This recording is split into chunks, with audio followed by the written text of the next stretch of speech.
Bismillah ar-Rahman ar-Rahim. Alhamdulillah. Wassalatu wassalamu ala Sayyidina Rasulillah wa ala alihi wa sahbihi wa man walah.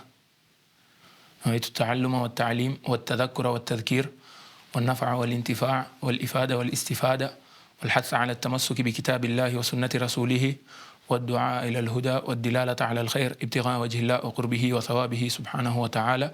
سبحانك لا علم لنا إلا ما علمتنا إنك أنت العليم الحكيم. قال تعالى جل جلاله في محكم تنزيله: ومن أحسن قولا ممن دعا إلى الله وعمل صالحا وقال إنني من المسلمين. وقال صلى الله عليه وعلى آله وصحبه وسلم: من يريد الله به خيرا يفقهه في الدين. وقال أيضا: طلب العلم فريضة على كل مسلم ومسلمة. أما بعد. After praising Allah Jalla Jalaluh and sending peace and blessings to the beloved messenger sallallahu alaihi wa alihi wa sallam, we're going to continue in these classes from the place that we stopped in the previous class, and the things that are prohibited after breaking the wudhu or after nullifying the wudhu. Tulizungumzia mambo ambayo ni haramu. Tulianza kuzungumzia mambo ambayo ni haramu kwa mtu ambaye hana udhu. So a person that doesn't have wudu, as we said, he cannot pray. The first thing we mentioned is that is haram is as-salah. Then the second thing that we mentioned is at-tawaf, and we mentioned a slight difference between salah and tawaf. In the sense that if one breaks his wudu while praying, one nullifies his wudu while praying, he has to go take wudu again and start the prayer again. But as for tawaf, he has to take wudu. He goes, takes wudu, but still continues from where he builds up or builds on from wherever he had left off.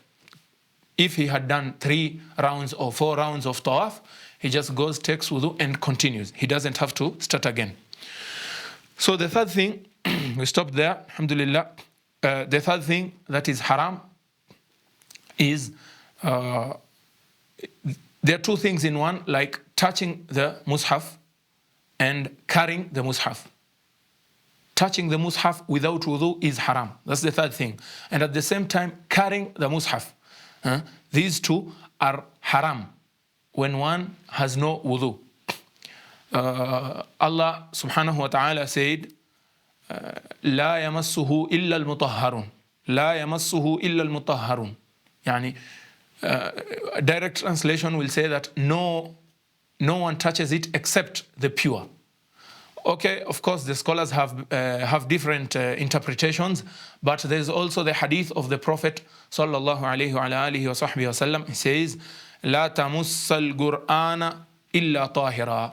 And do not touch the Quran except when you're in a state of purity, when you're in a state of cleanliness.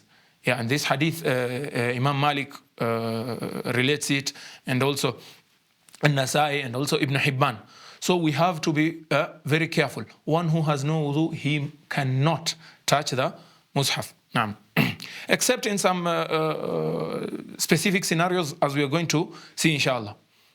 One of the scenarios is that, for example, you know that the mushaf is in a precarious position, is in a position whereby maybe it will be undervalued. Ule msahafu utadharauliwa. Or maybe itakuwa damaged, itaingia maji, or something like that. In that scenario, you can carry the mushaf, you can touch it so that you can put it at a safer place or at a safe place.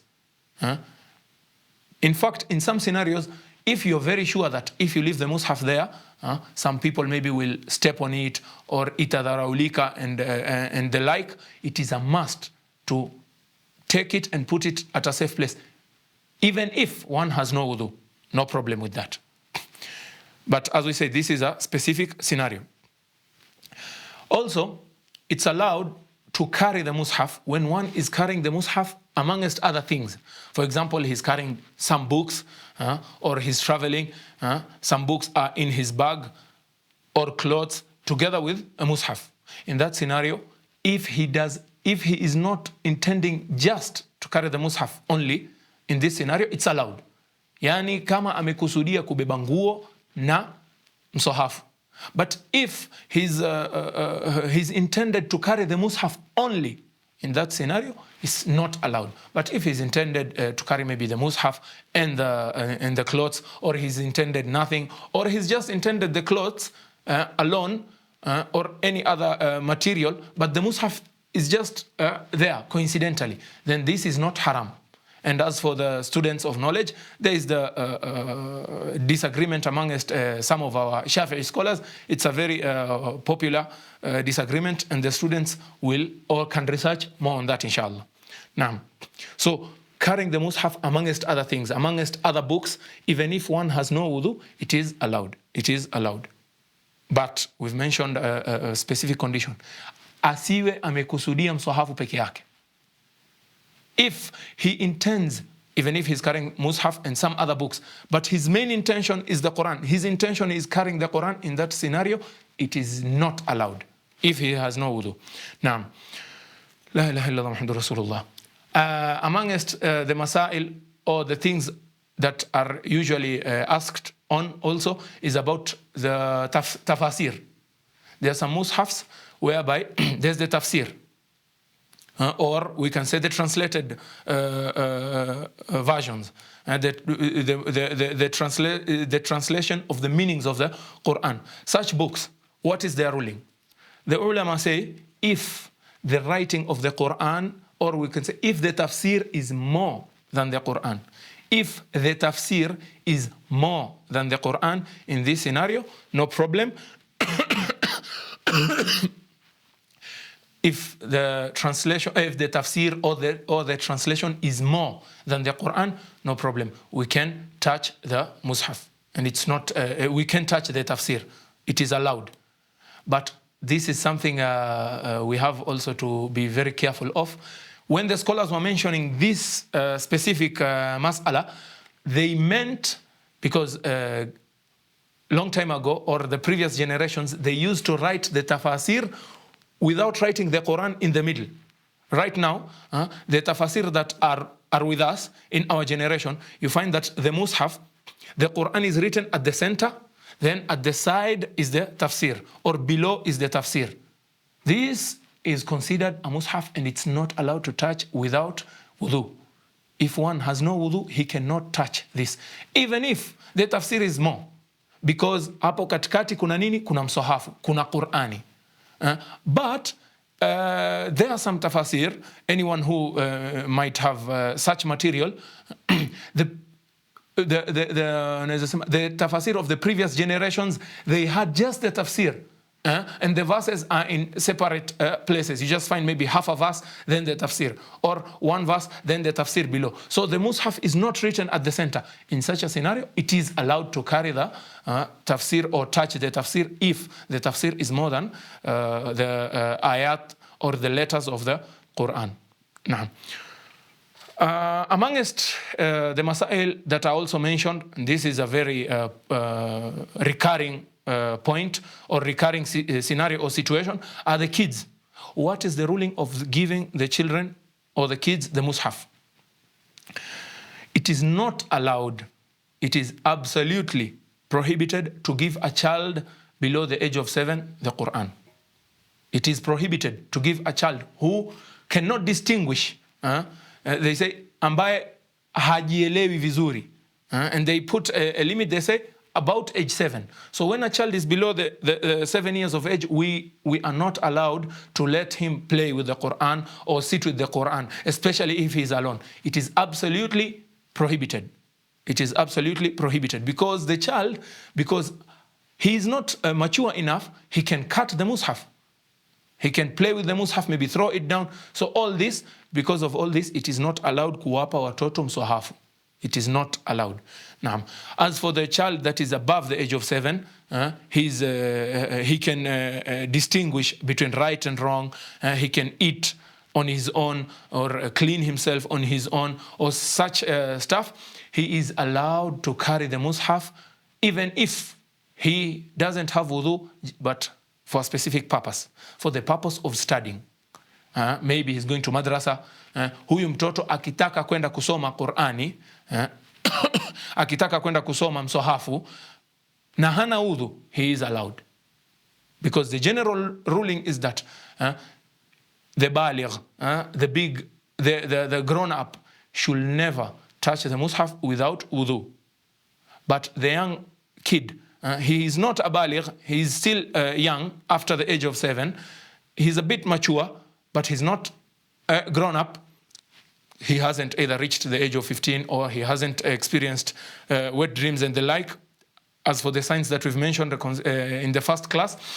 Such a kid, he's allowed to carry the mushaf even if he doesn't have wudu, but for a specific purpose only, if he's going to study. Just for carrying it, or anabeba tu hakada, with no reason, it's not allowed. Naam. Inshallah, with these 4 things that we've mentioned, we'll have finished the section of the things that are prohibited for someone with no wudu. Tamam. After that, inshallah, we're going to enter to the furudul wudu, yani the step by step, the things that are a must for us to do while taking wudu. Vitu ambavyo ni lazima tufanye. We can call them, in some books they will say arkanul wudu, pillars of wudu, furudul wudu, the obligatory acts of wudu, the things that are a must. And we are going to focus more on the obligations only, or the compulsory acts only. There are sunnah acts. Most of us know the sunnah acts, but right now we are trying to talk about the things that are a must, so that the least knowledgeable person will know the things that he has to study, he has to know, he has to do when taking wudu, inshallah. Now, so furudul wudu, there are 6 things that are a must when taking the wudu. There are 6 actions, or we're going to say 6 steps of taking wudu that we are going to mention. And we're going to try, inshallah, and explain, because some of these steps have very detailed explanations. The first step when wanting to take wudu is an-niyya. The first step is an-niyya, the intention. There is no wudu, there is no taking of wudu without the intention. We must have the intention. We have to take the intention. One can intend, he can say maybe nawaitul wudu, I intend to do wudu. He can say he can say la ilaha illallah Muhammadur Rasulullah. He can say maybe nawaitu raf' al-hadath, nawaitu fard al-wudu, nawaitu ada' fard al-wudu. All these he can intend, even in English, even in Swahili, lughayot, nanuia kuchukua wudu. And all these, the intention is something from the heart. The intention is something from the heart. Okay? And it has to be just immediately when one is taking wudu. When one wants to take wudu, immediately he has to make the intention. And what we mean is that when one maybe opens the tap, takes some water in his hand, he wants to wash the face. Whatever you're thinking right, at that time, if you're thinking about taking wudu, that's what we mean with the intention. We should not have waswasa. Si ati mtu anachukua maji anaosha mara 10 because he's not sure of the intention. No, when you just take water and you want to wash your face, whatever you're thinking about right at that moment, if you have the intention of wudu at that time, then the intention is okay. The intention is sahih, is valid. This is from the Prophet's hadith. The Prophet sallallahu alaihi wasallam said in a very, very, very famous hadith, he said, "Innamal a'malu binniyat." Innamal a'malu binniyat. This is a very famous hadith. Wa innama likulli imri'in ma nawa. The Prophet sallallahu alaihi wasallam said that the actions are but not considered or valid according to the intentions. If the intention is valid, so the action is valid. If the intention is not valid, the action is not valid. And that is why we mentioned the first pillar, and it's going to come even in Salah, even in Psalm. The first pillar in every action has to be the intention. As the Prophet sallallahu alaihi wasallam said, "Innamal a'malu binniyat." Naam. Wa innama likulli imri'in ma nawa. And he says that anyone will get rewarded according to the intentions that he's made. Anyone, everyone, likulli imri'in.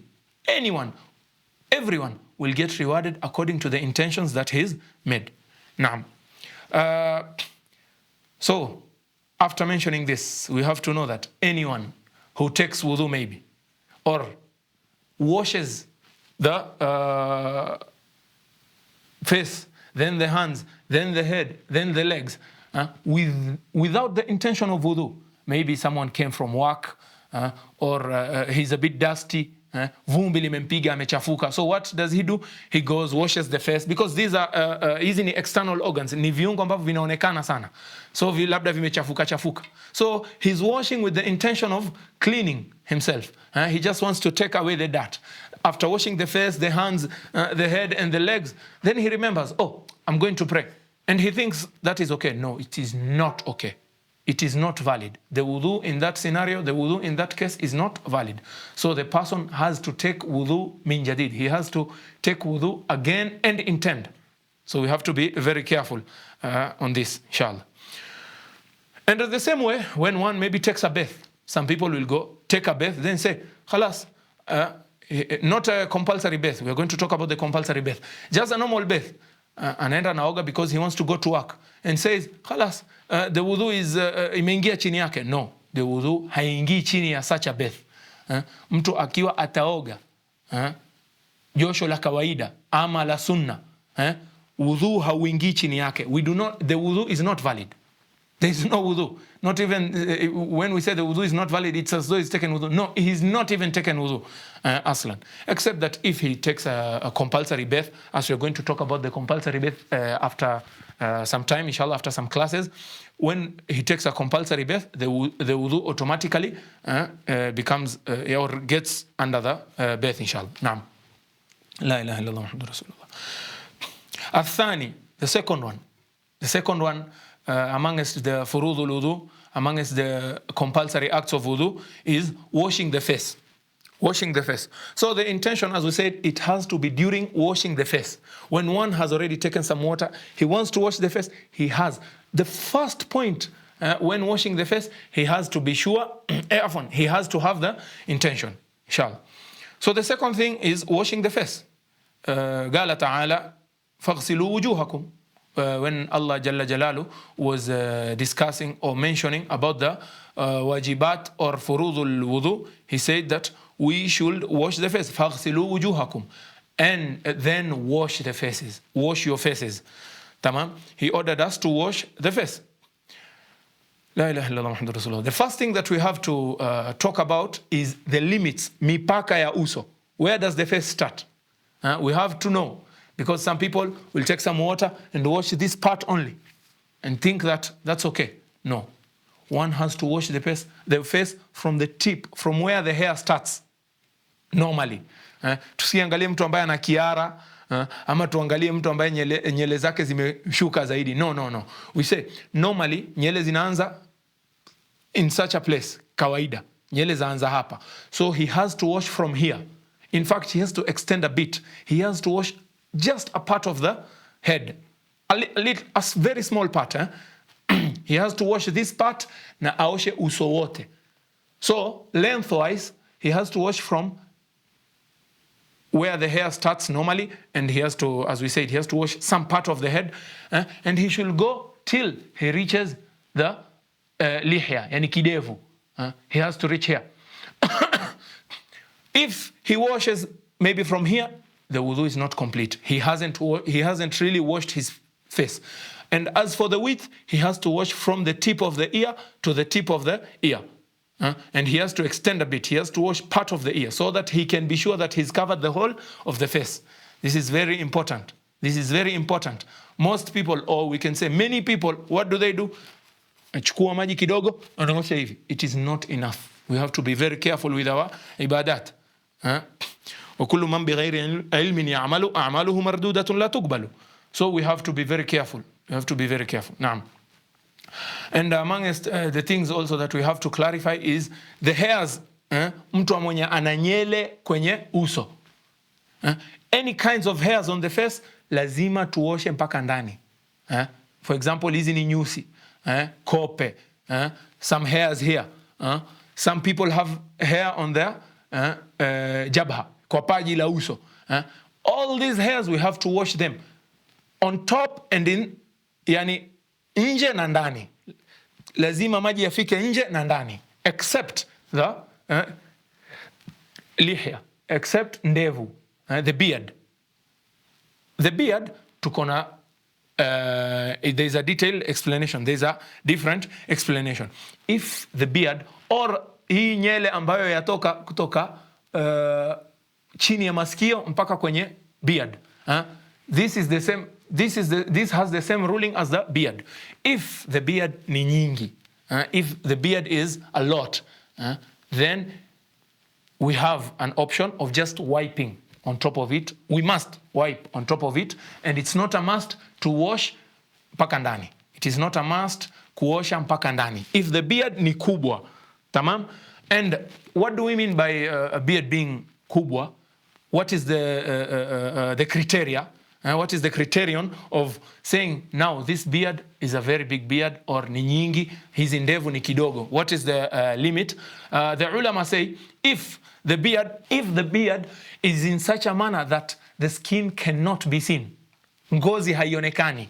Unaona, like the beard that I have, if you cannot see the skin under the beard, this is considered a lot.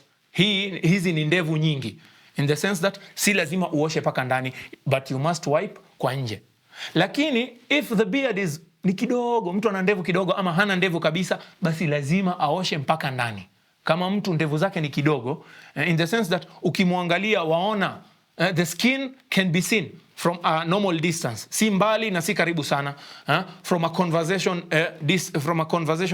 distance, basi ile ndevu za aina hiyo ikiwa ngozi inaonekana, basi lazima, it's a must to wash nje na ndani. It is a must for us to wash nje na ndani. Naam. Inshallah, we are going to continue in the next class in the Furudul Wudhu. The third is washing the hands, and there is some explanation we have to do, inshallah. We're going to continue in the next class. Sallallahu ala Sayyidina Muhammad an-Nabi al-Ummi wa ala alihi wa sahbihi wa sallam. Wallahu a'la wa a'lam.